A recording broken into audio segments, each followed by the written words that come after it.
दोस्तों नमस्कार, ये है मार्गदर्शन फॉर सिविल सर्विसेज। मैं अनुराग चौधरी।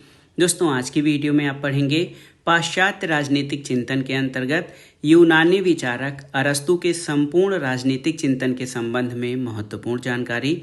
इसमें हम अरस्तु के नागरिकता संबंधी विचार, नागरिकता पर प्लेटो और अरस्तु के विचारों की तुलना, अरस्तु के विधि या कानून संबंधी विचार, अरस्तु का न्याय सिद्धांत, अरस्तु द्वारा प्रतिपादित शिक्षा सिद्धांत, इसके अलावा अरस्तु का आदर्श राज्य, क्रांति सिद्धांत, क्रांतियों के कारण और उनके निवारण के उपाय तथा अंत में परीक्षाओं की दृष्टि से महत्वपूर्ण कथनों को कवर करेंगे। ये वीडियो आपके आगामी विभिन्न परीक्षाओं जैसे TGT, PGT, ELT grade, government inter college प्रवक्ता, government degree college, assistant professor, केंद्रीय विद्यालय संगठन और नेट जेआरएफ राजनीति विज्ञान के लिए बहुत ही उपयोगी है। तो आइए शुरू करते हैं आज का वीडियो। पाश्चात्य राजनीतिक चिंतन और विचारक के अंतर्गत अरस्तु के राजनीतिक चिंतन से संबंधित महत्वपूर्ण वीडियो, जिसमें आज हम इसका भाग 2 कवर करेंगे। सबसे पहले इसमें हम अरस्तु के नागरिकता संबंधी विचारों के बारे में अध्ययन करेंगे। दोस्तों, पॉलिटिक्स की तीसरी पुस्तक में अरस्तु ने नागरिकता और संविधान पर विचार किया है। अरस्तु की महत्वपूर्ण पुस्तक है पॉलिटिक्स और इसकी तीसरी पुस्तक में उसने नागरिकता संबंधी अपने विचारों का प्रतिपादन किया है। पहली पुस्तक में जहां वह कुटुंब यानी परिवार को राज्य का सबसे छोटा घटक मानता है, वहीं तीसरी पुस्तक में वो लिखता है कि राज्य नागरिकों का समूह है। इस तरह नागरिकों को राज्य का घटक मानकर वो नागरिकता के सिद्धांतों की चर्चा करता है। अरस्तु के अनुसार जो अस्थायी रूप से न्याय के प्रशासन में और राजकीय पदों को ग्रहण करने में भाग लेता है वह नागरिक है। नागरिक कौन है? बहुत ही महत्वपूर्ण है कि अरस्तु के अनुसार नागरिकता का निर्धारण जन्म, निवास स्थान या कानूनी अधिकारों से नहीं हो जाता, बल्कि इस संबंध में व्यक्ति की राजनीतिक क्षेत्र में सक्रियता को वो महत्व देता है। अरस्तु का कहना है कि नागरिक कौन है? तो वही व्यक्ति नागरिक है जो अस्थायी रूप से न्याय के प्रशासन में और राजकीय पदों को ग्रहण करने की प्रक्रिया में भाग लेता है, वही नागरिक या सिटीजन है। लोकतंत्र के लिए वो इस लक्षण को अधिक स्पष्ट करते हुए कहता है कि वह व्यक्ति नागरिक है जो राज्य के न्याय संबंधी और विचार संबंधी यानी कानून निर्माण के कार्यों में भाग लेता है। तो बहुत ही महत्वपूर्ण है। अरस्तु ने सभी व्यक्तियों को नागरिकता की श्रेणी में या नागरिकता की परिधि में या नागरिक होने की परिधि में नहीं रखा है। वो कहता है कि जो अस्थायी रूप से न्याय के प्रशासन में और राजकीय पदों को ग्रहण करने में भाग लेता है वह नागरिक है। यानी नागरिक वही है जो किसी राज्य की न्याय व्यवस्था और व्यवस्थापिका में एक सदस्य के रूप में भाग लेने की क्षमता रखता है। तो इस तरह से आप देख सकते हैं कि नागरिक या सिटीजन के संबंध में अरस्तु का विचार वर्तमान समय के विचार से बहुत अलग है। उसका नागरिक वर्तमान समय के नागरिक की भांति केवल मतदाता नहीं, बल्कि शासन कार्यों में वास्तविक रूप से सक्रिय रूप से भाग लेने वाला और कानून निर्माण और न्याय संबंधी कार्यों में सक्रिय रूप से हिस्सा लेने वाला व्यक्ति है। तो ये बहुत ही महत्वपूर्ण है अरस्तु का नागरिकता संबंधी विचार। यहाँ पर आइए जानते हैं अरस्तु के अनुसार नागरिक कौन है, यानी हु इज द सिटीजन। तो ऐसा व्यक्ति जो राजनीतिक अधिकारों का उपभोग करता है, जो शासकों को निर्वाचित ही नहीं करता बल्कि शासन के कार्यों में प्रभावपूर्ण ढंग से भाग लेता है, जो बारी बारी से शासक और शासित बनने की क्षमता से युक्त है, और इसके अलावा आप देखिए जो न्याय और विधि निर्माण के कार्यों में पूर्ण योगदान देता है। अरस्तु के अनुसार नागरिक वही है। अरस्तु के अनुसार नागरिकता का निर्धारण आप देखिए निवास, वैधानिक अधिकार या जन्म के आधार पर नहीं किया जा सकता है। इस आधार पर वो कुछ लोगों को नागरिकता की श्रेणी से बाहर करता है और इस पर प्रश्न भी पूछा गया है कि अरस्तु ने नागरिकता की श्रेणी में या नागरिक की श्रेणी में किन लोगों को रखा है। तो ऐसे लोगों को अरस्तु केवल जन्म, निवास, वैधानिक अधिकार या जन्म निर्धारण के निवास स्थान के आधार पर नागरिक नहीं मानता है। वो कहता है कि कुछ लोग ऐसे हैं जो नागरिकता की श्रेणी में नहीं आते। इनमें विदेशी, दास, शिल्पी, स्त्रियां और श्रमिक। ये देखिए, ये ऐसे लोग हैं जो विदेशी हों यानी उस देश के रहने वाले न हो, दास हों, शिल्पी हों, स्त्रियां और श्रमिक, ये अरस्तु के नागरिकता की श्रेणी में नहीं आते हैं। तो इस तरह से अरस्तु ने नागरिकता का दायरा सीमित कर दिया है। वो कहता है इसके अलावा वो निर्धन व्यक्ति या संपत्तिहीन व्यक्ति को भी नागरिकता नहीं देना चाहता है। दासों को नागरिकता प्राप्त नहीं होनी चाहिए क्योंकि वो पारिवारिक जीवन में केवल एक जीवित संपत्ति मात्र हैं। श्रमिक वर्ग के व्यक्तियों को भी वो नागरिकता नहीं देना चाहता है, उनके पास अवकाश नहीं होता है और नागरिकता के गुण नहीं उसमें विकसित होते हैं। संपत्ति प्राप्त करने के अप्राकृतिक उपाय जैसे सूदखोरी आदि में संलग्न व्यक्तियों को वो नागरिकता नहीं प्राप्त होने चाहिए, अरस्तु का मानना है। और स्त्रियों और बच्चों को भी नागरिकता नहीं होनी चाहिए क्योंकि उनकी बौद्धिक क्षमता हीन स्तर की होती है। और सभी वृद्ध व्यक्तियों को भी नागरिकता प्राप्त नहीं होनी चाहिए क्योंकि वो राज्य के प्रति उत्तरदायित्व पूरे करने की स्थिति में नहीं होते हैं। तो इस तरह से अरस्तु सभी व्यक्तियों को नागरिकता की श्रेणी में नहीं रखता है। देखिए, अरस्तु के अनुसार कानूनी अधिकार प्राप्त होने से ही कोई व्यक्ति नागरिक नहीं बन जाता। नागरिक की संतान होना भी किसी व्यक्ति के नागरिक बनने के लिए पर्याप्त शर्त नहीं है। राज्य से निर्वासित और मताधिकार से वंचित व्यक्ति ये नागरिकता की श्रेणी में नहीं आते हैं। अल्प आयु के बच्चे और वे वृद्ध लोग जिन्हें नागरिकता के कर्तव्य से मुक्त कर दिया गया हो वो भी नागरिकता की श्रेणी में नहीं आते हैं। और राज्य द्वारा केवल सम्मान के लिए बनाए गए नागरिक या अंगीकृत नागरिक भी नागरिकता की श्रेणी में नहीं आते हैं। तो आप जब देखेंगे तो अरस्तु ने बड़े वैचारिक और तार्किक ढंग से जो है नागरिकता देने की बात कही है। अरस्तु के अनुसार नागरिकता एक विशेष गुण है जिसके लिए कुछ शर्तें आवश्यक हैं, जैसे नागरिक बनने के लिए विशेष योग्यता होनी चाहिए, उनका नैतिक स्तर ऊंचा होना चाहिए, बौद्धिक स्तर ऊंचा होना चाहिए और बौद्धिक और नैतिक विकास के लिए पर्याप्त अवकाश भी होना चाहिए। साथ ही साथ संयम, उदारता, विशाल हृदयता और साहचर्य का गुण जो है, इन्हीं गुणों के आधार पर अरस्तु किसी व्यक्ति को नागरिकता देने की बात करता है।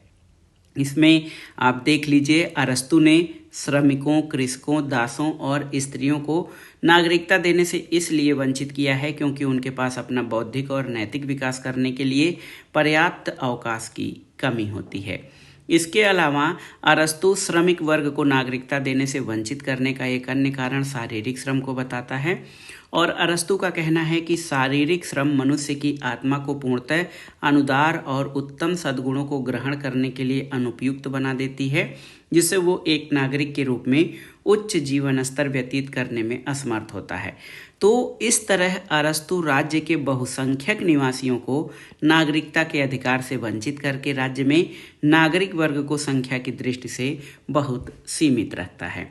तो इस तरह से आपने अरस्तु के नागरिकता संबंधी जो विचार पढ़े, उसमें वो सभी लोगों को नागरिकता देने की बात नहीं करता है, केवल एक विशिष्ट वर्ग को नागरिकता देने की बात करता है। लेकिन कुछ विद्वानों द्वारा अरस्तु के नागरिकता संबंधी जो विचार हैं उनकी आलोचना भी की गई है। इसमें आलोचना के जो बिंदु हैं वो उसमें कहा जाता है कि अरस्तु ने नागरिकता की अत्यधिक सीमित और संकुचित धारणा व्यक्त की है और ऐसी व्यवस्था प्रतिनिध्यात्मक शासन में संभव नहीं है। अरस्तु का दृष्टिकोण धनिक तंत्री दृष्टिकोण है क्योंकि वो गरीब या निर्धन लोगों को नागरिकता की श्रेणी से बाहर रखता है और ये व्यवस्था, अरस्तु के नागरिकता संबंधी ये व्यवस्था अधिक जनसंख्या वाले राज्यों पर लागू नहीं की जा सकती है। अनेक वर्गों और गुटों का उदय हो सकता है, प्रवासी नागरिकों पर ये लागू नहीं हो सकती है। तो इस आधार पर अरस्तु के नागरिकता संबंधी विचारों की आलोचना भी की गई है। अब आइए देख लेते हैं नागरिकता पर प्लेटो और अरस्तु के विचारों की तुलना। देखिए, प्लेटो का नागरिकता संबंधी विचार ये है कि सैद्धांतिक दृष्टि से दास और नागरिकों में प्लेटो कोई अंतर नहीं करता है और उसके अनुसार नागरिकता सभी को प्राप्त है। व्यवहारिक दृष्टि से अंतर है, जैसे श्रमिकों के पास शासक के आदेशों का पालन करने के अतिरिक्त अन्य कोई अधिकार नहीं है प्लेटो के विचार में। लेकिन अरस्तु सैद्धांतिक दृष्टि से दास और नागरिकों में अंतर मानता है। नागरिकता सभी को प्राप्त नहीं होती है, जैसे श्रमिक, दास, स्त्रियां और बच्चों को नागरिकता की श्रेणी में अरस्तु ने नहीं रखा है। दूसरा अंतर ये है कि प्लेटो स्त्री पुरुष समानता में विश्वास करता है, वो स्त्रियों को भी नागरिकता के अधिकार देता है, जबकि अरस्तु स्त्रियों को नागरिकता के अधिकार से वंचित करता है क्योंकि वो बौद्धिक स्तर पर पुरुषों से हीन होती हैं।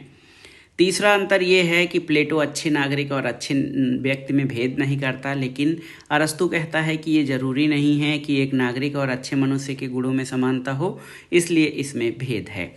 प्लेटो के अनुसार नागरिकों में व्यवहारिक शासन ज्ञान के स्थान पर विवेक को अधिक महत्व दिया गया है, जबकि अरस्तु ने नागरिकों में व्यवहारिक शासन का ज्ञान होना अधिक महत्वपूर्ण माना है और उन्हें राजनीतिक दृष्टि से सक्रिय भी करना चाहता है कि ऐसे व्यक्तियों को ही केवल नागरिकता की श्रेणी में रखा जा सकता है जो कि शासन और न्याय प्रशासन में जो सक्रिय रूप से भागीदारी करते हों।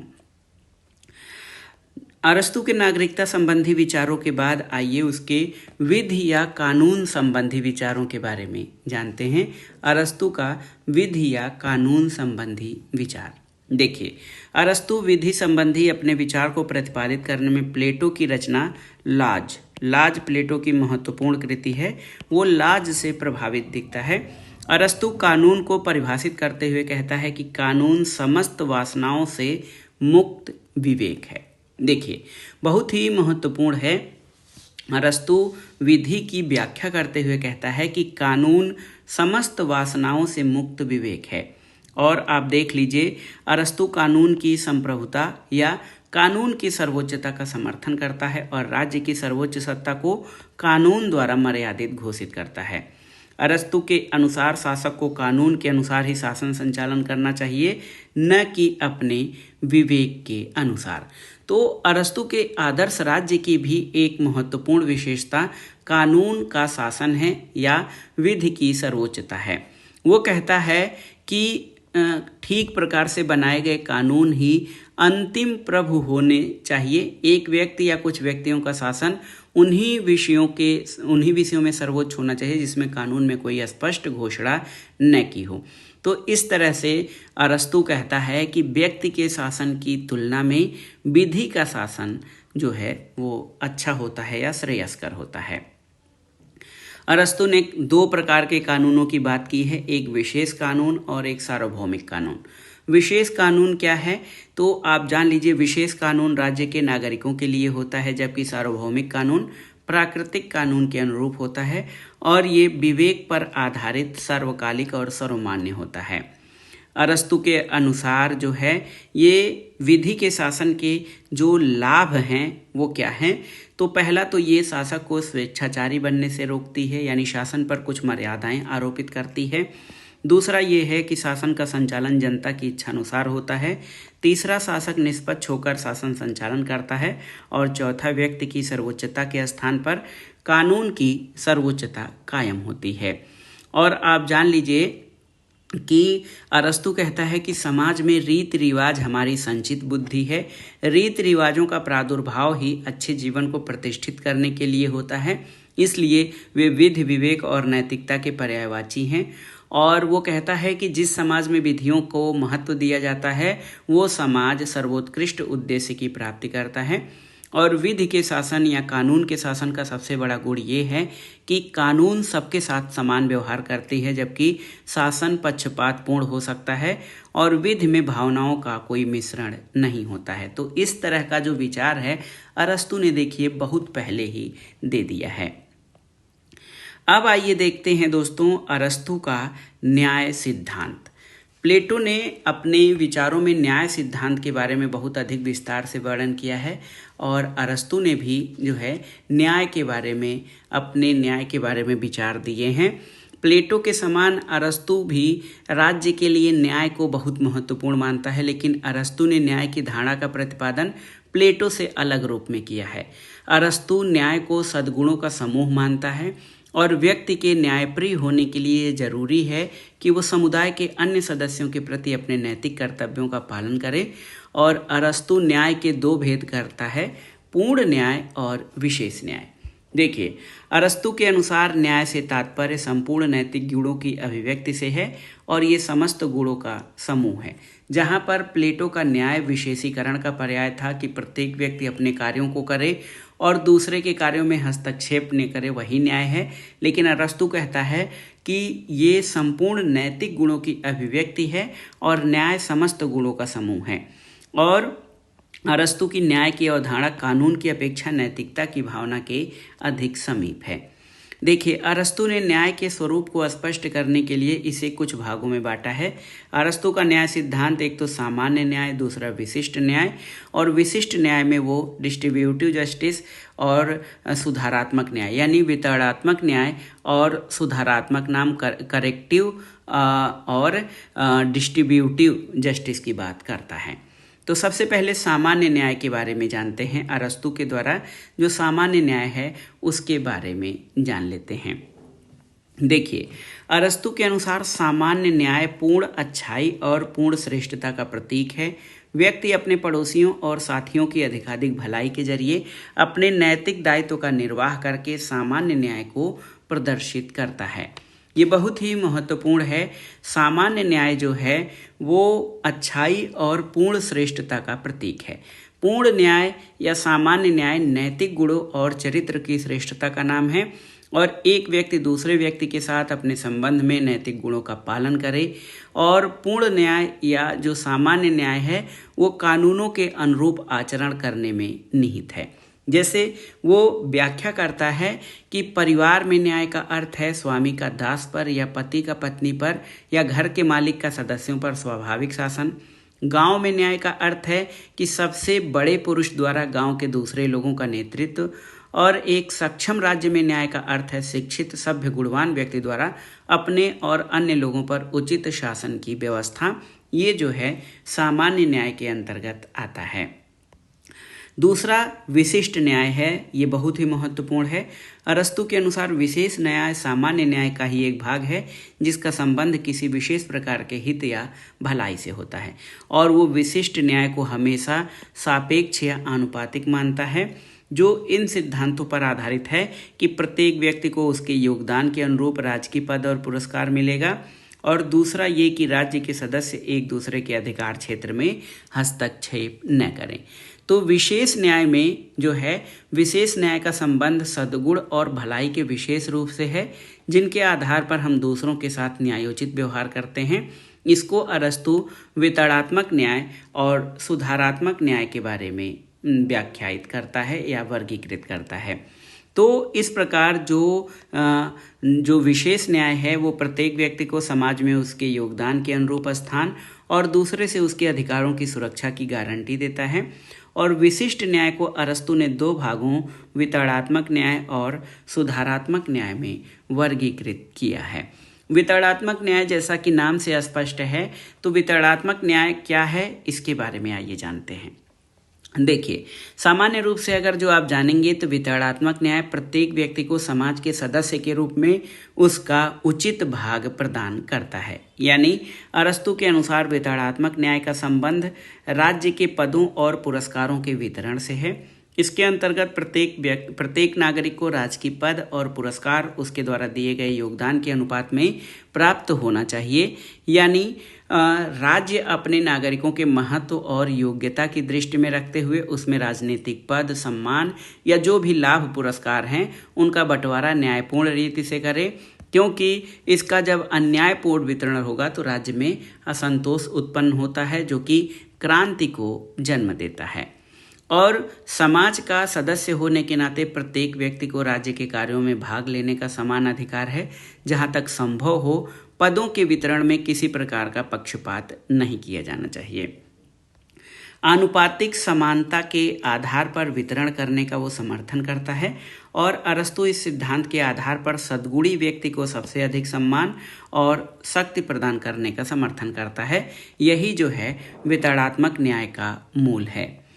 दूसरा जो है सुधारात्मक न्याय है। विशिष्ट न्याय के अंतर्गत अरस्तु ने आनुपातिक न्याय यानी वितरणात्मक न्याय और सुधारात्मक न्याय की बात की है। सुधारात्मक न्याय या करेक्टिव या रेक्टिफिकेटरी जस्टिस जो है उसका विचार नागरिकों के पारस्परिक व्यवहार से संबंधित है। इसमें ये माना जाता है कि एक नागरिक के दूसरे नागरिक के साथ संबंध को नियंत्रित करने में सुधारात्मक न्याय बहुत ही महत्वपूर्ण है। अगर राज्य के नागरिकों के पारस्परिक व्यवहार में कुछ बुराइयां उत्पन्न हो जाती हैं तो उन्हें दूर करने का कार्य सुधारात्मक न्याय के द्वारा किया जाता है। जैसे यदि किसी व्यक्ति द्वारा दूसरे व्यक्ति के साथ किए गए समझौते की शर्त को तोड़ा जाता है तो राज्य न्यायालय के आधार पर दूसरे पक्ष के साथ होने वाले इस अन्याय को दूर करता है। और यदि एक व्यक्ति दूसरे व्यक्ति को हानि पहुंचाता है तो राज्य हानि पहुंचाने वाले पक्ष को दंडित करके इस त्रुटि को दूर करने का प्रयास करता है। तो सुधारात्मक न्याय व्यक्ति को अधिकारों से संबंधित है और इसका उद्देश्य व्यक्ति के जीवन, स्वतंत्रता और संपत्ति आदि की रक्षा करना, लोगों के बीच सामाजिक संबंधों को समानता और उपयुक्तता के आधार पर स्थापित करना है। अब आइए जानते हैं प्लेटो और अरस्तु के न्याय संबंधी विचारों का तुलनात्मक अध्ययन, या अरस्तु और प्लेटो के न्याय संबंधी विचारों में प्रमुख अंतर क्या है। तो प्लेटो और अरस्तु। प्लेटो का न्याय जो है प्रत्येक व्यक्ति द्वारा अपने लिए उपयुक्त और निर्दिष्ट कार्य करना, यानी अपने कार्य को करना और दूसरे के कार्यों में हस्तक्षेप न करना प्लेटो के अनुसार न्याय है। जबकि अरस्तु कहता है कि न्याय राज्य को दिए गए अपने योगदान के अनुपात में राजकीय पद और लाभ प्राप्त करने का अधिकार न्याय है। दूसरा अंतर ये है कि प्लेटो कहता है कि व्यक्ति के कर्तव्य जो हैं न्याय में महत्वपूर्ण होते हैं, जबकि अरस्तु कहता है कि न्याय में अधिकारों का अधिक महत्व है। प्लेटो के अनुसार न्याय सिद्धांत समाज में श्रम विभाजन और कार्य विशेषीकरण से संबंधित है, जबकि अरस्तु के अनुसार न्याय सिद्धांत राज्य द्वारा किए जाने वाले अधिकारों के विभाजन से संबंधित है। चौथा अंतर है कि प्लेटो न्याय सिद्धांत में किसी भी प्रकार का भेद नहीं करता है, लेकिन अरस्तु सामान्य न्याय और विशिष्ट न्याय में भेद करता है। तो पहला अंतर ये है कि प्लेटो का न्याय कर्तव्य मूलक है, अरस्तु का अधिकार मूलक है। दूसरा अंतर ये है कि प्लेटो के अनुसार राज्य 3 वर्गों में विभाजित है। प्रत्येक वर्ग के सदस्यों द्वारा किया गया कर्तव्य राज्य द्वारा निश्चित किया जाता है, लेकिन अरस्तु राज्य को समान व्यक्तियों का समुदाय मानता है और दोनों विचारकों की न्याय संबंधी धारणा में इसी के कारण अंतर आ जाता है। आप जान लीजिए कि अभी हमने पढ़ा है कि अरस्तु के अनुसार जो आनुपातिक समानता है उसी के आधार पर प्रत्येक नागरिक को राज्य के किसी पद या पुरस्कार को दिया जाएगा, लेकिन प्लेटो नागरिकों के अधिकार की बात नहीं करता है, वो केवल कर्तव्य की बात करता है। इसके अलावा अरस्तु के न्याय की धारणा अधिक अस्पष्ट है। प्लेटो केवल न्याय के सामान्य रूप का वर्णन करता है, लेकिन अरस्तु न्याय के कई भेद करता है, जैसे पूर्ण न्याय, विशिष्ट न्याय, और उनके आधार पर उसमें वो भेद करता है, जिससे उसका न्याय संबंधी सिद्धांत और अधिक स्पष्ट हो जाता है। तो दोस्तों ये था अरस्तु का न्याय सिद्धांत। अब आइए जानते हैं अरस्तु की शिक्षा पद्धति या अरस्तु का जो शिक्षा सिद्धांत है। अरस्तु ने अपनी रचना पॉलिटिक्स के 7वीं पुस्तक में अपने शिक्षा संबंधी विचारों का वर्णन किया है और अरस्तु आइडियल स्टेट या आदर्श राज्य के निर्माण और नागरिकों के चरित्र निर्माण के लिए उपयुक्त शिक्षा पद्धति का समर्थन करता है। और अरस्तु प्लेटो के समान ही राज्य नियंत्रित शिक्षा व्यवस्था का समर्थन करता है और अरस्तु शिक्षा पद्धति के 3 मौलिक सिद्धांत निर्धारित करता है। ये 3 मौलिक सिद्धांत क्या हैं अरस्तु के शिक्षा सिद्धांत की, ये जानना जरूरी है। पहला ये है कि शिक्षा आदर्श नागरिक का प्रशिक्षण है। आदर्श नागरिक को शिक्षा के द्वारा ही प्रशिक्षण मिलता है। शिक्षा राजनीति का एक भाग है। बिना शिक्षा के कोई भी व्यक्ति राजनीतिक रूप से जो है स्पष्ट या भागीदार नहीं बन सकता है। और शिक्षा नागरिक के स्व विकास या आत्मविकास को प्रेरित करने वाली होनी चाहिए।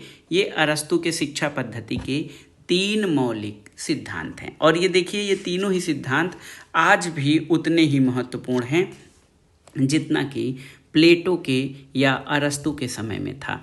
तो पॉलिटिक्स की 7वीं पुस्तक में अरस्तु प्लेटो के लाश से प्रेरणा ग्रहण करते हुए आदर्श राज्य का सुंदर चित्र प्रस्तुत करता है और आदर्श राज्य में शिक्षा बहुत ही महत्वपूर्ण है। और आप जान लीजिए अरस्तू का जो शिक्षा पद्धति है इसका एक मनोवैज्ञानिक आधार भी है। अरस्तू के शिक्षा व्यवस्था का मनोवैज्ञानिक आधार है और वो कहता है कि नागरिकों का चरित्र पूरी तरह से उनकी शिक्षा पर निर्भर करता है। आज भी वही स्थिति कमोबेश है। अगर किसी व्यक्ति को अच्छी शिक्षा प्राप्त है तो उसका चरित्र अच्छा होगा, और अगर कोई व्यक्ति अच्छी शिक्षा प्राप्त नहीं है तो मान लीजिए कि उसका चरित्र नहीं अच्छा होगा, और नागरिकों से ही, अच्छे चरित्रवान नागरिकों से ही अच्छे राज्य का निर्माण होता है। इसी आधार पर प्राचीन विचारकों प्लेटो और अरस्तु ने शिक्षा पर विशेष जोर दिया है। और आप जान लीजिए कि शिक्षा का उद्देश्य व्यक्ति का शारीरिक, मानसिक और बौद्धिक विकास करना होता है, और ये नागरिकों को इस योग्य बनाती है कि वे अपने सार्वजनिक कर्तव्यों का उचित रूप से संपादन कर सकें, यानी जो भी नागरिकों के कर्तव्य हैं वो उनका पालन कर सकें। ये अरस्तु के शिक्षा सिद्धांत की मुख्य व्यवस्था है। देखिए, अरस्तु जो है शिक्षा पद्धति का मनोवैज्ञानिक आधार देता है। उसके अनुसार शिक्षा का उद्देश्य नागरिक के व्यक्तित्व का स्व विकास या आत्मविकास के साथ सर्वांगीण विकास करना है। मनोवैज्ञानिक दृष्टि से मानव व्यक्तित्व के सर्वांगीण विकास की 3 अवस्थाएं हैं। पहली अवस्था ये है आनुवांशिक सुधार। इस अवस्था में शिक्षा के जरिए शिशुओं में आनुवांशिक गुणों को कुछ सीमा तक प्रभावित कर उन्हें राज्य की आवश्यकता के अनुकूल बनाया जा सकता है। दूसरा आधार द्वितीय अवस्था है जिसमें भावनाओं का परिमार्जन किया जाता है।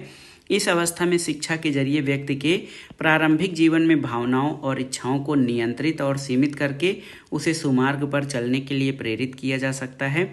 और तृतीय अवस्था जो है ये विवेक के अनुसार कार्य करने के लिए इसमें प्रशिक्षण दिया जाता है, और इस अवस्था में शिक्षा का उद्देश्य व्यक्ति को जीवन में तर्क और विवेक के अनुसार कार्य करने के लिए प्रशिक्षित होना चाहिए। देखिए, अरस्तु के शिक्षा का उद्देश्य क्या है ये जानना बहुत जरूरी है। अरस्तु के शिक्षा का उद्देश्य क्या है? प्लेटो की अपेक्षा अरस्तु की शिक्षा पद्धति का उद्देश्य अधिक व्यापक है। अरस्तु की शिक्षा पद्धति के उद्देश्य जान लेते हैं। पहला तो ये है व्यक्ति की भावनाओं का इस तरह प्रशिक्षण करना जिससे उसमें विवेक के उत्थान में सहायता मिल सके, पहली चीज़। दूसरा, श्रेष्ठ नागरिकों का निर्माण करना जो परम विवेकशील और राज्य संबंधी विषयों का चिंतन कर सकने की स्थिति में हो। ये अरस्तु के शिक्षा पद्धति का मुख्य उद्देश्य है। अरस्तु की शिक्षा योजना का जो स्वरूप है वो क्या है? तो अरस्तु अपनी शिक्षा पद्धति को 3 कालों में विभाजित करता है। पहला काल जन्म से 7 वर्ष तक है, और जन्म से 7 वर्ष तक है शिक्षा मानवीय विकास के स्वाभाविक क्रम की दृष्टि में रखते हुए जो है शिक्षा को 3 स्तरों में अरस्तु ने बांटा है। प्रथम 7 वर्ष की आयु तक शरीर संबंधी शिक्षा, 7 से 14 वर्ष की आयु तक क्रोध, इच्छा, कामना आदि तत्वों पर नियंत्रण रखने का प्रशिक्षण, और 14 से 21 वर्ष तक जो है विवेक बुद्धि को प्रशिक्षित किया जाना चाहिए। तो प्रथम काल जन्म से 7 वर्ष तक है, ये शारीरिक विकास पर ध्यान देना, इसमें पढ़ाई का बोझ नहीं होना चाहिए, कई मनोरंजक खेलों का आयोजन और दूषित वातावरण से बचाना, ये प्राथमिक शिक्षा या प्रथम काल की शिक्षा का उद्देश्य है। द्वितीय काल जो है अरस्तु के शिक्षा योजना का द्वितीय काल 8 से 14 वर्ष है। इसमें बच्चे के शारीरिक गठन पर ध्यान देना और नैतिक विकास पर बल है। इसके लिए संगीत और चित्रकला की शिक्षा दी जानी चाहिए। अरस्तु का जो तृतीय काल है वो 15 से 21 वर्ष तक है। इसमें बालकों के शारीरिक विकास के लिए कठिन व्यायाम पर बल दिए जाने की बात की गई है, और विशेष रूप से मस्तिष्क के विकास पर इसमें बल दिया गया है। साथ ही साथ शैक्षणिक और शारीरिक विकास दोनों पर समान रूप से बल दिया गया है, और पाठ्यक्रम में पढ़ना लिखना, शारीरिक व्यायाम, संगीत, चित्रकला, गणित आदि विषयों को स्थान दिया गया है तृतीय काल में। तो ये शिक्षा योजना, अरस्तु की जो शिक्षा योजना है वो नागरिकों को राज्य में उचित प्रकार से कार्य करने के लिए इस शिक्षा की आवश्यकता होती है। शिक्षा का उद्देश्य नागरिक को संविधान की आत्मा से परिचित कराना होता है, और आप जान लीजिए कि जब किसी व्यक्ति को उचित शिक्षा मिलेगी उसके बाद ही व्यक्ति स्वयं को संविधान के अनुरूप ढाल सकता है, कानूनों का पालन कर सकता है और आदर्श राज्य के संचालन में समुचित रूप से अपनी भागीदारी निभा सकता है। प्लेटो की तरह अरस्तु भी मानता है कि शिक्षा का एक राजनीतिक उद्देश्य होता है और इस उद्देश्य की प्राप्ति के लिए वो राज्य नियंत्रित शिक्षा योजना की बात करता है। अब आइए शिक्षा पद्धति में प्लेटो और अरस्तु की तुलना देख लेते हैं। देखिए, दोनों ने शिक्षा पद्धति का लक्ष्य मनुष्य की आत्मा को शिक्षित करना माना है। शिक्षा पद्धति पर पूर्ण राजकीय नियंत्रण यानी राज्य नियंत्रित शिक्षा व्यवस्था की बात दोनों विचारकों ने की है और दोनों ने ये समानताएं हैं, प्लेटो और अरस्तु के शिक्षा व्यवस्था में समानताएं। दोनों ने शिक्षा के नैतिक महत्व को स्वीकार किया है और शिक्षा योजना मनोवैज्ञानिक सिद्धांतों पर आधारित है। दोनों ही विचारकों ने शिक्षा के राजनीतिक महत्व को स्वीकार करते हुए इसे नागरिक के प्रशिक्षण का मुख्य साधन माना है और आप जान लीजिए कि निश्चित कार्यक्रम के तहत शिक्षा प्रदान करने का कार्य दोनों ही विचारकों ने माना है। लेकिन प्लेटो और अरस्तु के शिक्षा सिद्धांत में कुछ असमानताएं या अंतर भी हैं। जैसे प्लेटो के अनुसार व्यक्ति को सद्गुणी और श्रेष्ठ बनाना शिक्षा का कार्य है, अरस्तु के अनुसार व्यक्ति को विवेक युक्त और आदर्श नागरिक बनाना शिक्षा का कार्य है। प्लेटो के शिक्षा सिद्धांत में विभिन्न वर्गों के लिए भिन्न भिन्न प्रकार की शिक्षा की व्यवस्था है, जबकि अरस्तु सभी के लिए समान शिक्षा की व्यवस्था करता है। प्लेटो की शिक्षा जीवन पर्यंत चलती है, लेकिन अरस्तु ने शिक्षा की अवधि 21 वर्ष तक मानी है, जो कि प्लेटो और अरस्तु के शिक्षा सिद्धांतों में प्रमुख अंतर है। ऐसा नहीं है कि प्लेटो का शिक्षा सिद्धांत या अरस्तु का शिक्षा सिद्धांत पूरी तरह से आलोचनाओं से रहित है। इसकी कुछ आलोचनाएं भी की जाती हैं, क्योंकि अरस्तु ने अपनी योजना में संगीत को अनावश्यक रूप से अधिक महत्व दिया है, साहित्य और ललित कलाओं को कम महत्व दिया गया है। वो बौद्धिक शिक्षा को बहुत देर से 14 या 15 वर्ष की आयु में प्रारंभ करता है, लेकिन इतनी देर में बौद्धिक स्तर पर शिक्षा जो है ठीक नहीं है।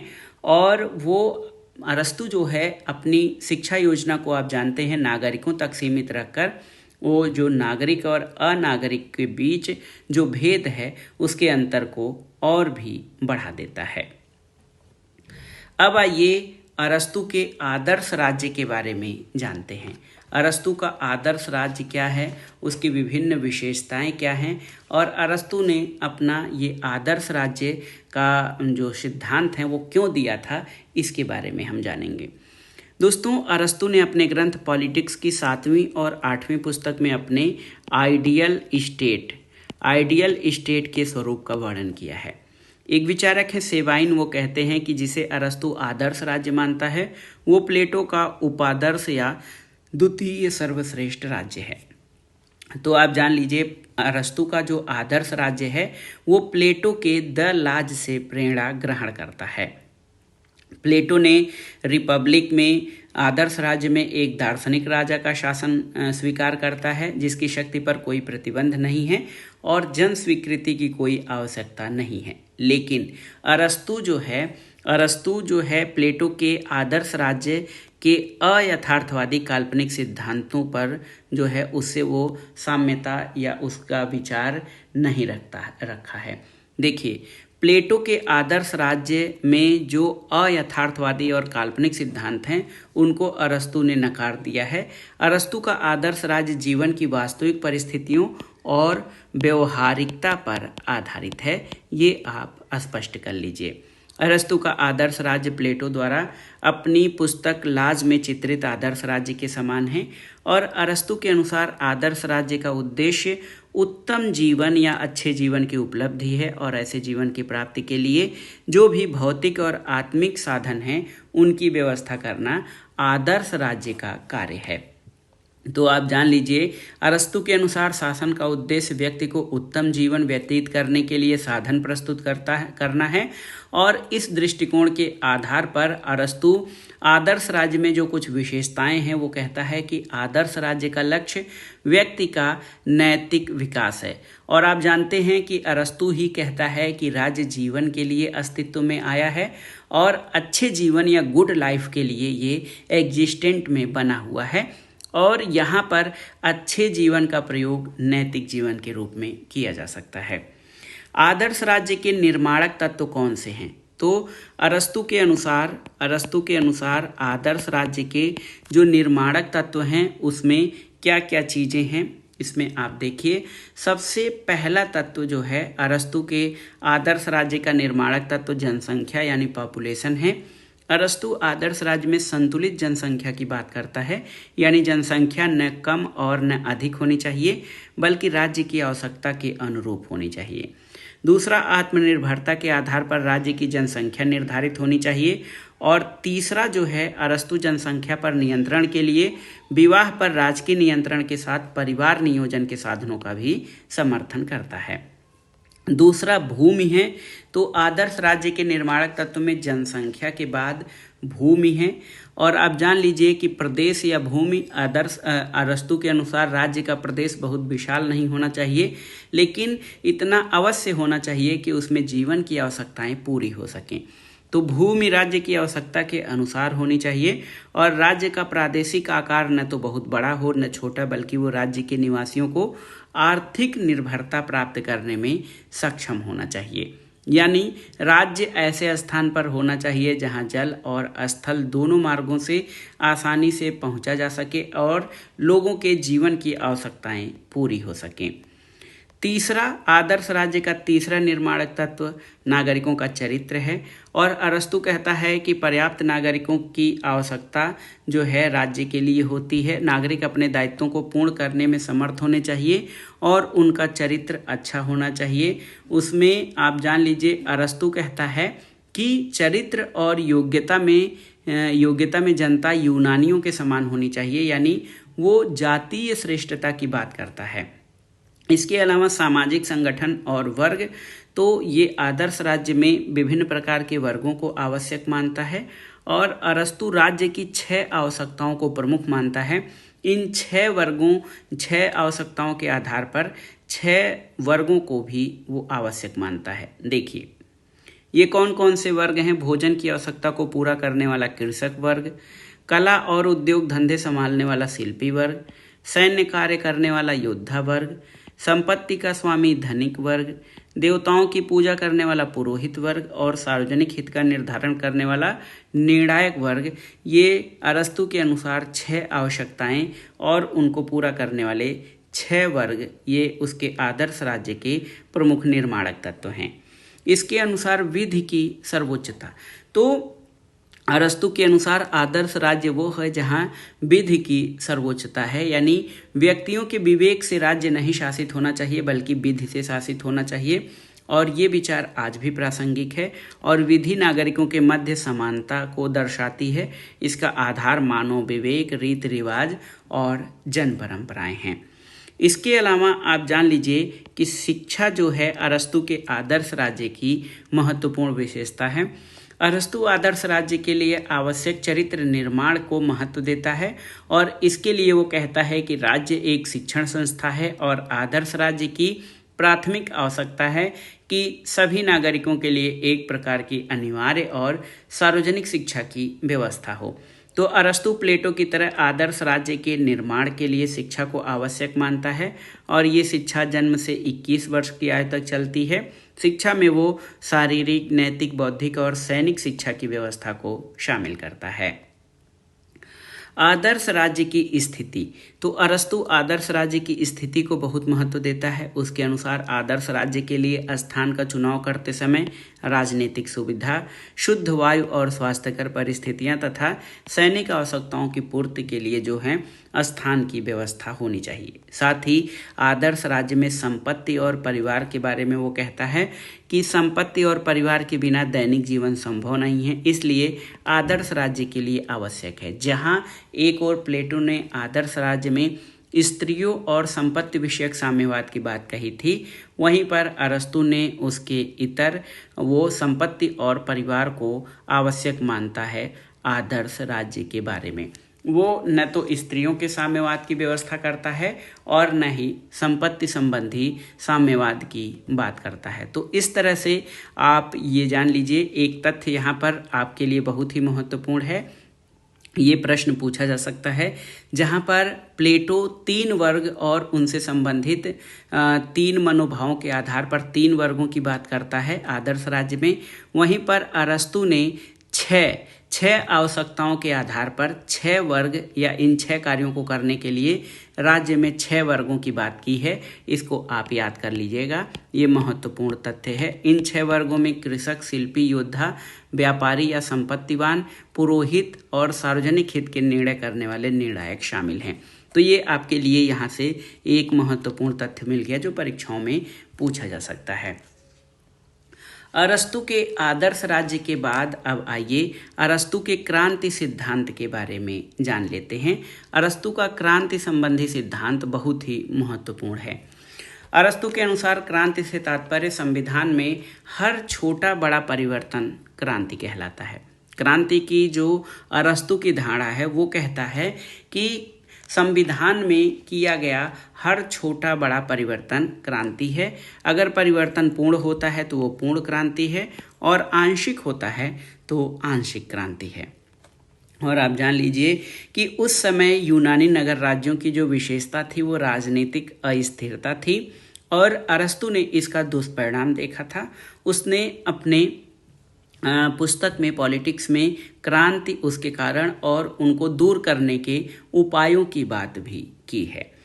अरस्तु के अनुसार क्रांति क्या है, तो अरस्तु आप जान लीजिए कि क्रांति का जो प्रयोग है वो फ्रेंच क्रांति, फ्रांसीसी क्रांति, साम्यवादी क्रांति के रूप में नहीं करता है, बल्कि राज्य संविधान या शासन सत्ता में होने वाला प्रत्येक परिवर्तन क्रांति है। क्रांति के जो प्रकार हैं वो कैसे हो सकते हैं, पहले से स्थापित किसी शासन व्यवस्था के स्थान पर दूसरी शासन व्यवस्था लागू कर दी जाए। कई बार क्रांति किसी शासन व्यवस्था के मूल रूप को बदलने के लिए नहीं बल्कि उसके आधारभूत तत्व की मात्रा को परिवर्तित करने के लिए होती है। और यदि शासन व्यवस्था के स्वरूप को बदला न जाए, अपरिवर्तित रखा जाए और शासन करने वाले व्यक्तियों में कोई परिवर्तन होता है तो वो भी क्रांति का एक रूप है। तो क्रांति की जो अवधारणा है वो अरस्तु के अनुसार वर्तमान क्रांति से थोड़ी अलग है। अब आइए देखते हैं अरस्तु का क्रांति सिद्धांत। तो वो पूर्ण क्रांति और आंशिक क्रांति की बात करता है। पूर्ण क्रांति में शासन व्यवस्था में पूर्ण परिवर्तन पूर्ण क्रांति है, जैसे निरंकुश तंत्र का जनतंत्र में परिवर्तन हो जाना, ये पूर्ण क्रांति का उदाहरण है। आंशिक क्रांति क्या है, तो शासन व्यवस्था में आंशिक परिवर्तन आंशिक क्रांति है, जैसे संविधान के किसी भाग में संशोधन कर दिया जाए तो वो अरस्तु के अनुसार आंशिक क्रांति है। अब जानना जरूरी है कि क्रांति का उद्देश्य क्या होता है। क्रांति का उद्देश्य राज्य के संविधान में बदलाव करना, जैसे अल्पतंत्र को जनतंत्र में बदलना है। दूसरा उद्देश्य वर्तमान संविधान को और अधिक यथार्थवादी बनाना, जैसे प्रजातंत्र को वास्तविक प्रजातंत्र में बदलना। शासन शक्ति को अपने नियंत्रण में लेना और राज्य के कुछ पदों में परिवर्तन करना, ये क्रांति के उद्देश्य हैं। क्रांति के रूप, तो क्रांतियों के कई रूप हो सकते हैं जिनकी चर्चा अरस्तु ने किया है। इसमें तो एक पूर्ण क्रांति है, संपूर्ण संविधान और शासन व्यवस्था में परिवर्तन। आंशिक क्रांति संविधान के किसी विशेष भाग में या कुछ लोगों में किया गया परिवर्तन। दूसरा हिंसक क्रांति है, हिंसात्मक साधनों के जरिए संविधान में परिवर्तन करना हिंसक क्रांति है, जबकि शांतिपूर्ण तरीकों के जरिए परिवर्तन करना ये अहिंसक क्रांति है। तीसरा क्रांति का प्रकार है व्यक्तिगत क्रांति। किसी शासक वर्ग को हटाकर संविधान में परिवर्तन करने के उद्देश्य से की गई क्रांति को व्यक्तिगत क्रांति कहते हैं। अव्यक्तिगत क्रांति यानी शासक विशेष को बदले बिना संविधान में परिवर्तन करना, ये अव्यक्तिगत क्रांति है। चौथा प्रकार वर्ग विशेष के विरुद्ध क्रांति है, तो वर्ग विशेष को सत्ता से हटाकर दूसरे लोगों को सत्ता पर स्थापित करना, ये वर्ग विशेष के विरुद्ध क्रांति है। और पांचवा प्रकार बौद्धिक क्रांति है, तो नेता द्वारा अपने जोशीले भाषणों से जनता की भावनाएं उभारकर उसमें शासन व्यवस्था में परिवर्तन करना, ये बौद्धिक क्रांति है। अरस्तु ने क्रांतियों के कई कारण बताए हैं, तो इसमें वो सामान्य कारण और विशिष्ट कारण बताता है। अरस्तु असमानता या विषमता को क्रांति का मूल कारण बताता है। अरस्तु कहता है कि जो क्रांति का कारण है उसमें सामान्य कारण, विशेष कारण और विशेष प्रकार की शासन व्यवस्थाओं से संबंधित कारण हैं। अरस्तु कहता है कि विद्रोह या क्रांति का कारण सदैव असमानता में पाया जाता है, यानी गैर बराबरी या असमानता में क्रांति का कारण होता है। अरस्तु कहता है कि छोटे व्यक्ति बराबर होने के लिए विद्रोही बन जाते हैं, बराबर वाले व्यक्ति बड़े बनने के लिए और यही मनोदशा है जिससे क्रांतिकारियों की उत्पत्ति होती है। अरस्तु असमानता को अपने आशय को स्पष्ट करने के लिए पहले समानता का अर्थ स्पष्ट करता है। दो प्रकार की समानताएं होती हैं, उसके अनुसार दो प्रकार की समानता होती है। एक तो संख्यात्मक समानता। संख्यात्मक समानता क्या होती है? सभी व्यक्ति को हर बात में समान मानना, ये जनतंत्रात्मक धारणा है। और संख्यात्मक समानता इस बात में विश्वास करती है कि सभी मनुष्य समान रूप से स्वतंत्र जन्मे हैं, इसलिए राजनीतिक, आर्थिक आदि क्षेत्रों में उन्हें समान माना जाए। आनुपातिक समानता क्या है? तो आप जान लीजिए, योग्यता संबंधी समानता। ये वर्ग तंत्र के समर्थकों द्वारा दी गई है, जो निरपेक्ष समानता के विरोधी हैं। इनका मानना है प्रत्येक व्यक्ति जन्म, धन और योग्यता की दृष्टि से एक दूसरे से असमान है और प्रत्येक व्यक्ति को उसकी योग्यता के अनुपात में अन्य व्यक्तियों के मुकाबले समान या असमान माना जाना चाहिए। तो क्रांति के सामान्य कारण क्या हो सकते हैं, इनके बारे में विस्तार से अरस्तु ने चर्चा किया है। पहला तो शासकों की धृष्टता और स्वार्थ सिद्धि की भावना, यानी कुछ शासक ऐसे हैं जो अपनी मनमानी करते हैं और अपने स्वार्थ सिद्धि करते हैं, जो कि क्रांति का प्रमुख कारण है। दूसरा सम्मान की आकांक्षा है। तीसरा भय, घृणा, उच्चता की भावना, शासक वर्ग में आपसी विद्वेष, शासकीय पद की शक्ति में अनावश्यक वृद्धि, निर्वाचन संबंधी षड्यंत्र, इसके अलावा पारिवारिक विवाद और राज्य के किसी अंग में अनुपात में अधिक वृद्धि, शासक वर्ग की असावधानी, परस्पर विरोधी व्यक्तियों की वर्गों की शक्ति में संतुलित और विदेशी प्रभाव, ये जो है ये सामान्य कारण हैं क्रांतियों से।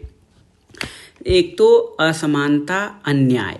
असमानता और अन्याय जो हैं ये क्रांतियों के सबसे प्रमुख कारण हैं, लेकिन विशेष कारण में शासकों की धृष्टता या लाभ की लालसा, सम्मान की लालसा, किसी प्रकार की उत्कृष्टता, घृणा, भय और इसके अलावा विदेशी या विजातीय तत्व और कभी कभी छोटी घटनाएं, ये सभी क्रांतियों के जो है विशिष्ट कारणों में आते हैं। इसके अलावा कई बार विभिन्न राज्यों या शासन प्रणालियों में क्रांति के विशेष कारण होते हैं, और जैसे कुछ लोग सस्ती लोकप्रियता प्राप्त करने के लिए जोशीले भाषण से जनता को धनिकों के विरुद्ध भड़काते हैं और उनके साथ अन्यायपूर्ण व्यवहार करते हैं, अंत में उन्हें क्रांति के लिए विवश करते हैं। और धनिक तंत्रों में क्रांति दो तरह से होती है। पहला तो शासकों को जो सामान्य जनता है उनके प्रति अन्याय युक्त व्यवहार करते हैं। दूसरे शासन वर्ग में फूट और दलबंदियां हो जाती हैं। कुलीन तंत्र में क्रांति कब होती है? पद अथवा प्रतिष्ठा बहुत कम व्यक्तियों तक होती है और किसी शक्तिशाली व्यक्ति की आकांक्षा अथवा असंतोष और विभिन्न वर्गों में उचित सामंजस्य का अभाव, ये सभी विशिष्ट प्रकार की शासन व्यवस्थाओं में क्रांति के प्रमुख कारण हैं। क्रांति के विशेष कारणों में आप देखिए संविधान विशेष की प्रकृति में निहित होते हैं, जिनके बारे में हमने चर्चा किया है। जनतंत्र में क्रांति इस कारण से होती है कि धनिक वर्ग के साथ अत्याचार होता है। जन नेताओं द्वारा सत्ता पर अधिकार स्थापित करके उसका निरंकुशता पूर्वक प्रयोग किया जाता है। धनिक तंत्र में क्रांति होती है कि सत्ताधारी धनिक वर्ग द्वारा जो जनसाधारण है उनके साथ अन्याय किया जाता है। सत्ताधीश धनिक वर्ग के बीच आपसी असंतोष, दलबंदी और झगड़े होते हैं। कुलीन तंत्र में क्रांति जब समाज में अधिक लोगों द्वारा कुलीन होने का दावा करने के इस आधार पर पदों को प्राप्त करने की कोशिश की जाती है तो संघर्ष होता है। एक तंत्र में क्रांति पारिवारिक झगड़े, द्वेष भाव और घृणा और शासकों की धृष्टता और स्वेच्छाचारिता के कारण होती है। तो आप देखिए कि क्रांतियों के जो कारण अरस्तु ने बताए हैं वो आज भी वही हैं कमोबेश, जो कि उसने पहले आज से 2600 साल पहले बताया है। वही कारण आज भी जो है आते हैं कहीं न कहीं कमोबेश क्रांतियों के होने के कारणों में। क्रांतियों को रोकने के उपाय क्या हैं? तो क्रांतियों के कारणों की विवेचना करने के बाद अरस्तु ने इन क्रांतियों को रोकने के क्या उपाय होते हैं उसको बात किया है कि पहला तो संविधान के प्रति आस्था।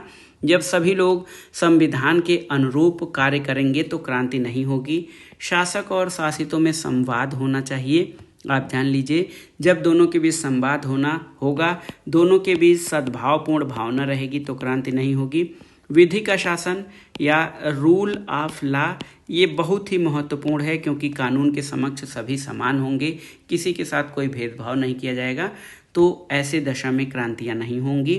इसके अलावा आनुपातिक समानता की स्थापना ये बहुत ही महत्वपूर्ण है और ये संतुलन में सहायक होगा, क्योंकि जो व्यक्ति जिस अनुपात के लायक है उसी के अनुसार उसको पद और सम्मान मिलने चाहिए। राजकीय पदों और सम्मानों का न्यायोचित वितरण ये बहुत ही महत्वपूर्ण है। इससे शासन में संतुलन आता है और क्रांति की संभावना कम होगी। शक्तियों का केंद्रीकरण को रोका जाना, तो शक्तियों का केंद्रीकरण रोका जाएगा तो इससे मनमानी भी रुकेगी और लोगों में परस्पर विश्वास भी बनेगा। इसके अलावा अरस्तु ने एक मध्यम वर्ग के विकास की बात कही है। मध्यम वर्ग के विकास की बात की जो न तो बहुत अधिक धनिक हो न गरीब हो। मध्यम वर्ग जब होगा तो वो शासन में संतुलन होगा और इससे क्रांतियाँ रुकेंगी। परिवर्तनों पर निगरानी, शासकों में परस्पर सद्भाव, समुचित शिक्षा पद्धति, संपत्ति और अधिकारों की सुरक्षा तथा शासकों में परस्पर सद्भाव, ये सभी क्रांतियों को रोकने के उपाय हैं। क्रांतियों को कैसे रोका जाए इसके बारे में भी अरस्तु ने जो प्रमुख बातें कही हैं वो आज भी कहीं न कहीं पूरी तरह से सटीक मिलती हैं। अरस्तु जो है वो क्रांतियों के कारण में जो बात करता है और क्रांतियों को रोकने के जो उपाय करता है वो दोनों ही महत्वपूर्ण हैं। तो दोस्तों, इस तरह से हमने अरस्तु के सभी राजनीतिक विचारों को देख लिया है। अब आइए परीक्षाओं की दृष्टि से महत्वपूर्ण कथनों को कवर कर लेते हैं। देखिए, अरस्तु का कहना है कि स्त्री स्वभावतः पुरुष से हीन होती है, इसलिए पुरुष की अधीनता में ही उसका कल्याण है। अरस्तु के बजाय प्लेटो ने स्त्री पुरुष समानता की बात की है, जबकि अरस्तु जो है कहता है कि स्त्री पुरुष से हीन होती है। अरस्तु के अनुसार पुरुष की शोभा आदेश देने में है, जबकि स्त्री की शोभा उसका पालन करने में है।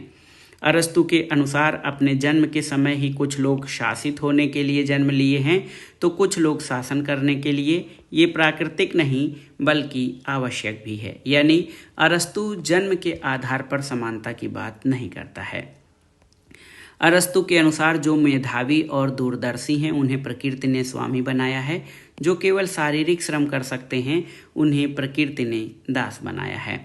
अरस्तु के अनुसार शारीरिक श्रम मस्तिष्क को कुंठित कर देता है, इसलिए शासन का कार्य चलाने के लिए एक बौद्धिक कार्य जो होता है बुद्धिजीवियों को पर्याप्त अवकाश मिलना चाहिए। इसी आधार पर वो दास प्रथा का समर्थन भी करता है, क्योंकि दास जीवित संपत्ति है और वो स्वामी के बौद्धिक विकास के लिए समय या अवकाश की व्यवस्था करता है। अरस्तु का कहना है कि परिवार वह प्रारंभिक संगठन है जिससे आगे चलकर राज्य की उत्पत्ति होती है। वो कहता है कि राज्य कुलों और ग्रामों का ऐसा संगठन है जो आगे चलकर या बहुत सारे परिवार, कुल और ग्राम मिलकर राज्य का निर्माण करते हैं। अरस्तु कहता है कि प्रकृति स्वतंत्र पुरुष और दास के शरीर में भेद करती है। दास के शरीर को आवश्यक सेवा कार्यों के लिए बलवान बनाती है, स्वतंत्र पुरुष के शरीर को सरल और सीधा बनाती है, जिससे वो शारीरिक श्रम के अयोग्य या शारीरिक श्रम के लिए उपयुक्त नहीं होता है। इसके अलावा एक विचारक हैं मैक्लवेन अरस्तु की दास प्रथा संबंधी सिद्धांत की आलोचना में कहते हैं कि राज्य की सुदृढ़ आर्थिक स्थिति के लिए कोई सही आर्थिक योजना होनी चाहिए, न कि कुछ लोगों का शोषण। श्रम का इससे बड़ा अपमान और क्या हो सकता है। मैक्लवेन अरस्तु के दास प्रथा संबंधी सिद्धांत पर कहते हैं कि वह पशु तो बना दिया जाता है पर मानवता से भी मुक्त नहीं किया जाता है। अरस्तु कहता है कि राज्य केवल संघों का संघ नहीं बल्कि ये सर्वोच्च संघ है। राज्य को वो सर्वोच्च संस्था मानता है, सर्वोच्च संगठन मानता है। अरस्तु राज्य की परिभाषा देते हुए कहता है कि राज्य परिवारों और ग्रामों का ऐसा संघ है जिसका उद्देश्य पूर्ण और आत्मनिर्भर जीवन की प्राप्ति है और ये समाज का सर्वोच्च रूप है और ये सर्वोच्च हित इसका उद्देश्य है। एक और बहुत ही महत्वपूर्ण कथन जो अरस्तु का है कि यदि कोई मनुष्य राज्य में नहीं रहता, जिसे राज्य की जरूरत नहीं है, तो वो या तो पशु है या देवता है। अरस्तु का एक कथन है कि राज्य की उत्पत्ति जीवन की आवश्यकताओं के कारण हुई है, किंतु उसकी सत्ता श्रेष्ठ जीवन की प्राप्ति के लिए बनी हुई है। अरस्तु ने ही सबसे पहले कहा कि मनुष्य स्वभावतः राजनीतिक प्राणी है, यानी man is a political animal. साथ ही साथ man is a social animal का कथन भी अरस्तु का ही है। सेबाइन ने अरस्तु के आदर्श राज्य के बारे में कहा है कि जिसे अरस्तु आदर्श राज्य मानता है वो प्लेटो का उप आदर्श या द्वितीय सर्वश्रेष्ठ राज्य है। एक विचारक हैं सिंक्लेयर, वो कहते हैं अरस्तु वहाँ से प्रारंभ करता है जहाँ से प्लेटो छोड़ देता है। एक और कथन है अरस्तु का कि जब मनुष्य पूर्ण होता है तो वह पशुओं में श्रेष्ठ पशु है, लेकिन जब उसे कानून और न्याय से पृथक कर दिया जाता है तो वो सबसे अधिक निकृष्ट हो जाता है। यहाँ पर अरस्तु ने न्याय और कानून को जो है कानून की श्रेष्ठता को स्थापित किया है। अरस्तु के अनुसार राज्य को नागरिकों के लिए विद्यालय जैसा होना चाहिए, यानी राज्य जो है नागरिकों की शिक्षा और प्रशिक्षण की व्यवस्था करनी चाहिए राज्य को। और एक विचारक हैं अर्नेस्ट बार्कर, अरस्तु के ग्रंथ पॉलिटिक्स को राजनीतिक चिंतन के क्षेत्र में मैग्नम ओपस या महान कार्य की संज्ञा देते हैं। तो दोस्तों ये बहुत ही महत्वपूर्ण है कि लगभग 1000 वर्षों तक अरस्तु की पॉलिटिक्स लुप्त प्राय रही और जो अरस्तु के बाद आए उन पर उनका कोई उल्लेखनीय प्रभाव नहीं रहा। लेकिन अरस्तु का जो ये ग्रंथ है पॉलिटिक्स बहुत ही महत्वपूर्ण है और अरस्तु की महानता इस बात में है कि उसने कई चीज़ों पर स्पष्ट विचार दिए हैं। और आप देखिए मध्यम मार्ग का सिद्धांत और विधि की सर्वोच्चता का सिद्धांत उसका बहुत ही महत्वपूर्ण सिद्धांत है। वो राज्य को एक स्वाभाविक और सर्वोच्च संस्था मानता है जो आज भी पूरी तरह से सर्वसिद्ध है। और आप जान लीजिए कि सामान्य रूप से अरस्तु की पॉलिटिक्स अपूर्ण है और अधिकांशतः अस्पष्ट है, लेकिन अरस्तु जो है जितना समझा गया है वो आगे के युगों के लिए बहुत ही महत्वपूर्ण है। और पॉलिटिक्स राजनीति विज्ञान की महानतम कृति है।